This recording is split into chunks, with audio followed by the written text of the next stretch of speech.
Have you ever felt that familiar jolt of anxiety? Your heart starts racing just thinking about making or even receiving a phone call in English. Oh, absolutely. You are definitely not alone if you feel that way. It's a really common thing, actually. Yeah. Often because, well, we lose all those visual cues, don't we? Mm-hmm. The facial expressions, the body language, all gone. Right. The things that make face-to-face talks so much, well, easier sometimes. It's fascinating how much we lean on that nonverbal stuff day to day. When you take it away, like on a phone call, it really forces you to sharpen your actual speaking skill. Yeah. Especially, you're doing it in a second language. That's exactly why we're here today, actually. Our mission for this deep dive is to basically give you a comprehensive toolkit, essential phrases for, like, every single stage of an English phone call. Yeah, the whole process. The goal, it's simple. Turn that anxiety into confidence so you can pick up the phone feeling, prepared, in control. Ultimately, it's about empowerment, isn't it? Giving you not just the words, but the confidence to handle all sorts of situations. Quick chats with friends, important business calls, the lot. We're going to cover everything, literally from the first hello to the final goodbye. Right. We'll look at different scenarios, formal, informal, business, personal, and give you strategies for clear communication, even when, things go wrong. Like bad connections. Yeah, troubleshooting is key. It's all about making that connection smooth and, well, successful for you. Okay, so where do we start? Let's kick off with that really important first impression, answering the phone. How you say hello, it depends entirely on the situation, doesn't it? Are you expecting a casual call from a mate, or is it a work call? That's a really crucial difference. That opening line isn't just a formality. It sets the whole tone. Global. And it manages the other person's expectations right from the get-go. So for those informal, personal calls, friends, family, you can be pretty relaxed. Simple things like, hello, hi, or even, hey, Sarah, if it's your friend, Sarah.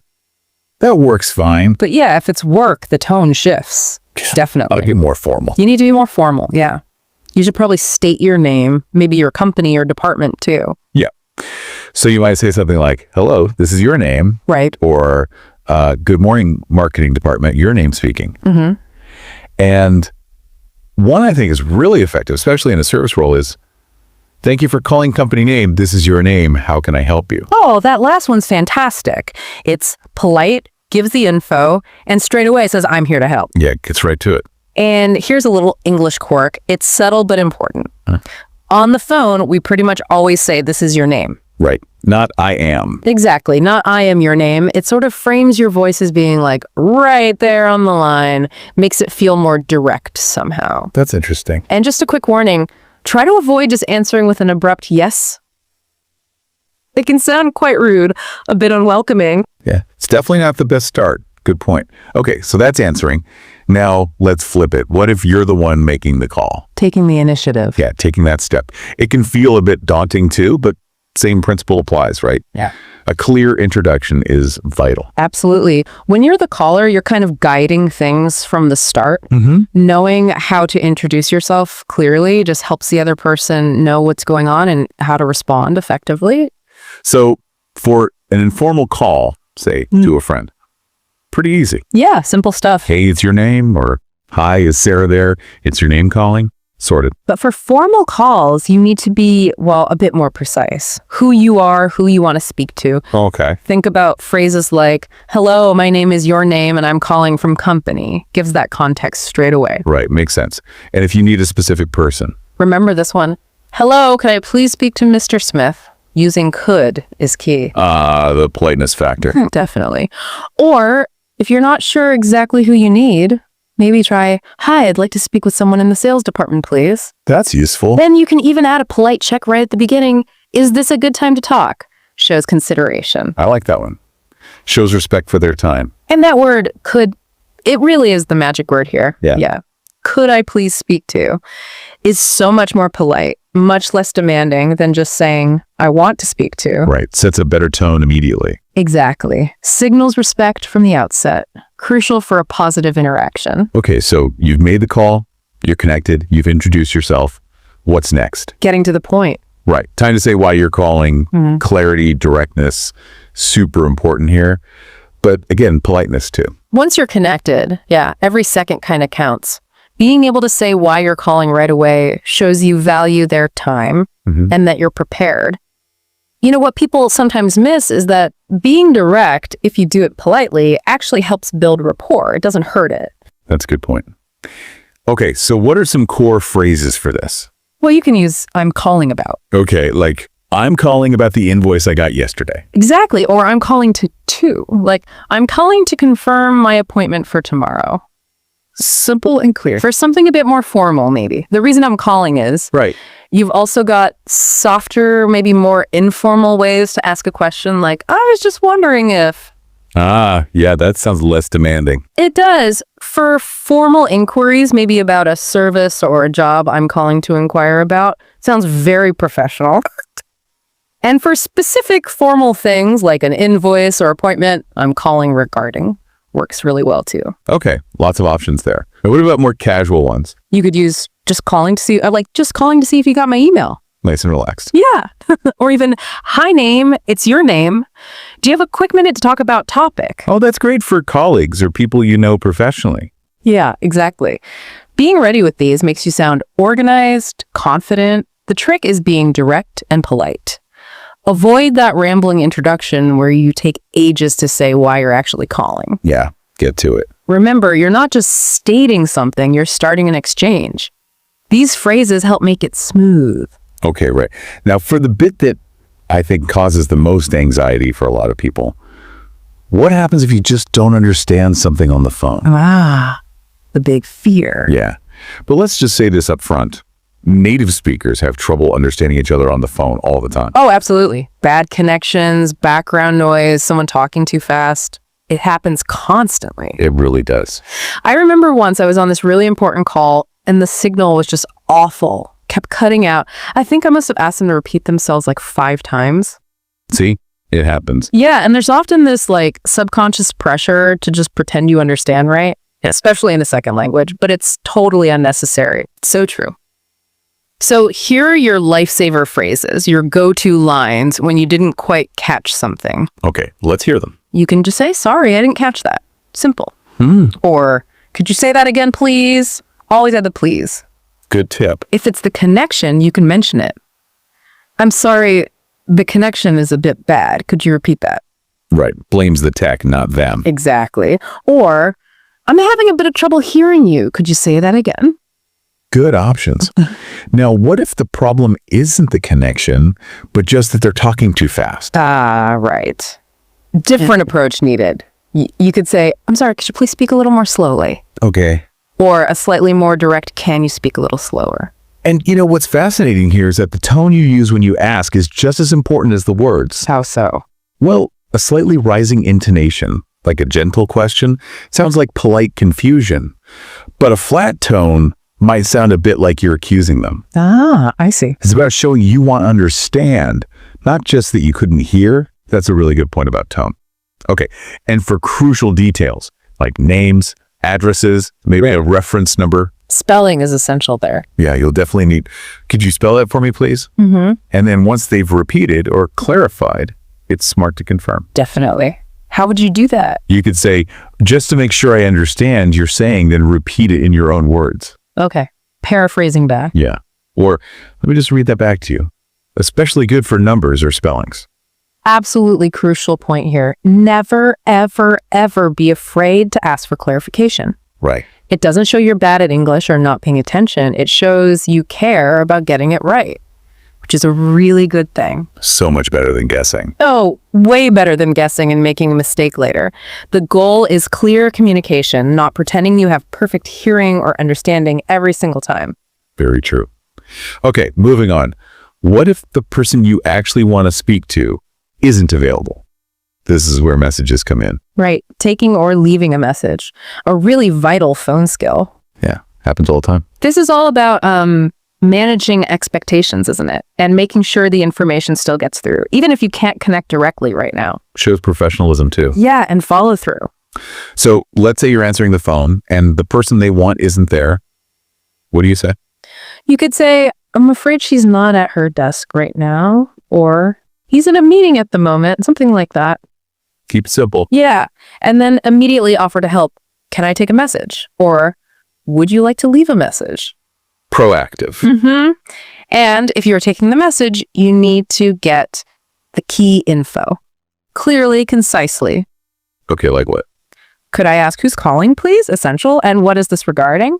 Helps prioritize. And critically, could I get your phone number, please? Right, the callback number. Yeah. And it's tempting to rush this bit, but taking that extra second to get all the details right saves so much hassle later. Absolutely. And then here's what you call the critical step, right? After you've written it down. Yes, the confirmation. Let me read that back to you to make sure I have it right. Yes, this is so important. Confirms everything, catches any errors, and, reassures the caller you've got it correctly. Gives them peace of mind. Okay, now let's flip it again. You're the caller. The person's not available. Right. So you need to ask to leave a message. Simply, can I leave a message for her? Or could I leave a message for person's name, please? Again, using could or can. Polite request. Then what? Then you deliver your message clearly, calmly. Yes, please. My name is your name. My number is your number. And that number. Bruh. Slow and clear. Oh, definitely. Say it digit by digit, slowly, maybe pause slightly between groups of numbers. And you mentioned using things like 555 or 222. That can be really helpful sometimes. Yeah, avoid confusion between, say, 3 and 8 if the line is bad. Exactly. Then you might add, could you ask her to call me back when they're available? The call to action. Or could you please tell him that your name called about the project? Or even simpler, please tell him I called. Or just give the topic. Yeah, please tell her it's regarding brief topic. Keep it short. Okay. And always finish with. Thank you for taking the message.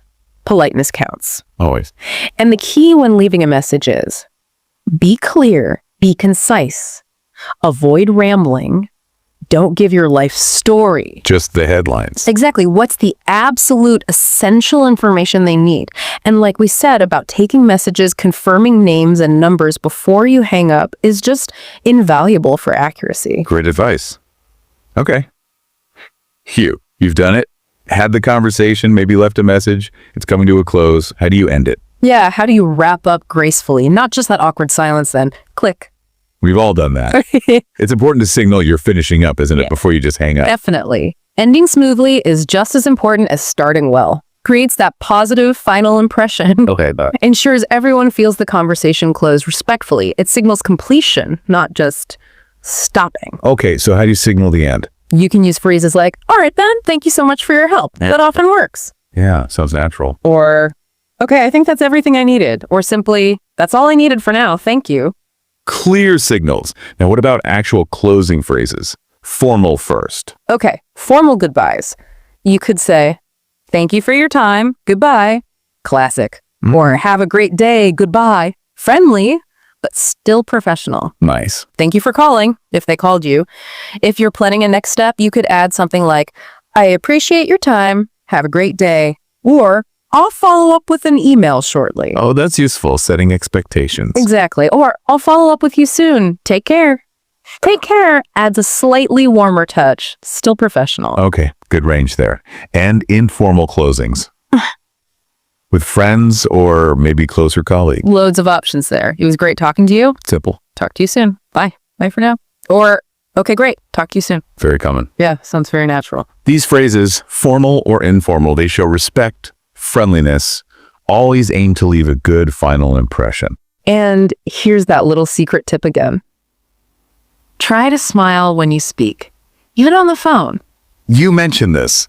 Does it really work? It honestly does. It genuinely helps your voice sound warmer, more confident, more approachable. Give it a try. I will. And always, always end with a clear closing. Don't just hang up abruptly. Right. No ghosting on the phone.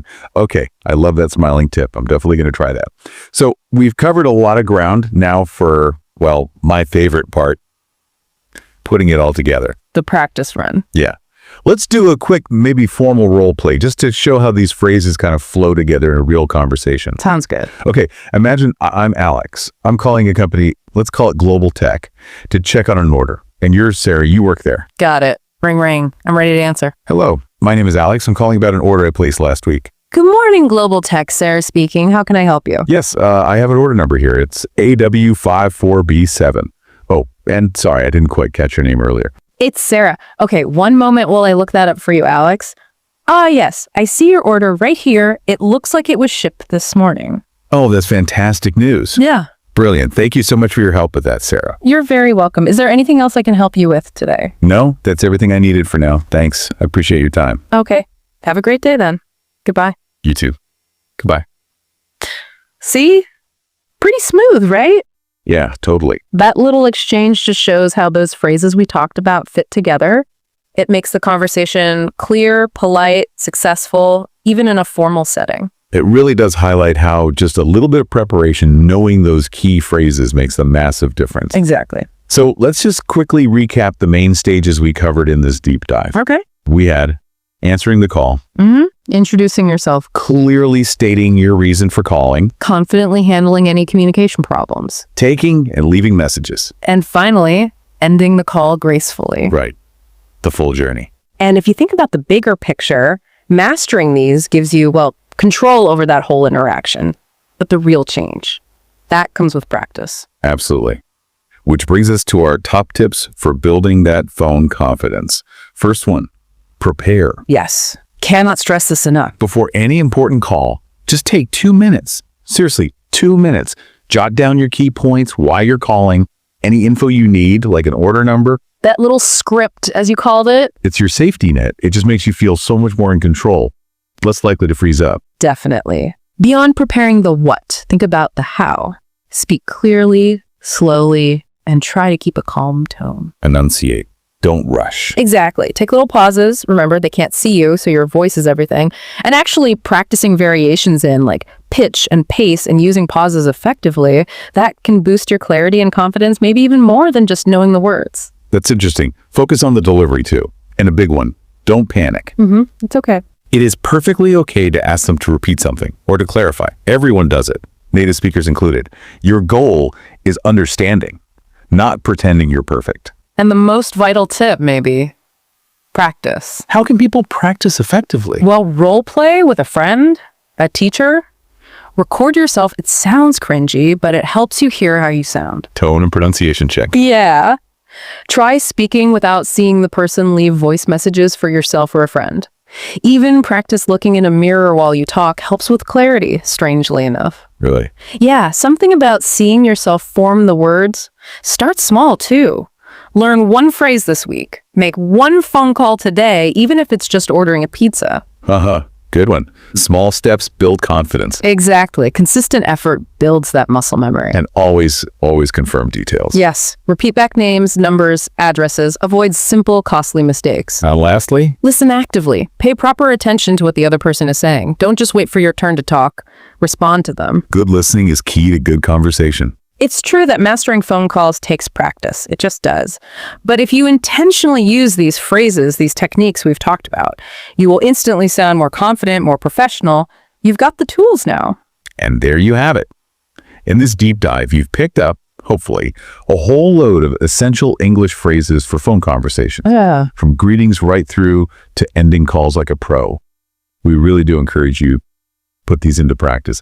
The more you use them, the more natural they'll feel. Remember, knowing the stuff is great, but applying it is where the value lies. What you've learned today is a practical toolkit. It's designed for the real world to turn something that causes anxiety for many into, well, an area of strength. So thinking about all this, what does it mean for you listening right now? Maybe consider this. While all these phrases are powerful, what's just one small step you could take this week? Just one thing. To proactively put one of these tips into practice. Maybe it's practicing just one closing phrase, or maybe it's deciding you will ask for clarification next time you don't understand, instead of just nodding along. Exactly. How might that one simple action begin to transform your next phone conversation? Something to think. Enjoyed the video? Don't forget to like, comment, and share. Subscribe for more English learning videos. See you in the next lesson.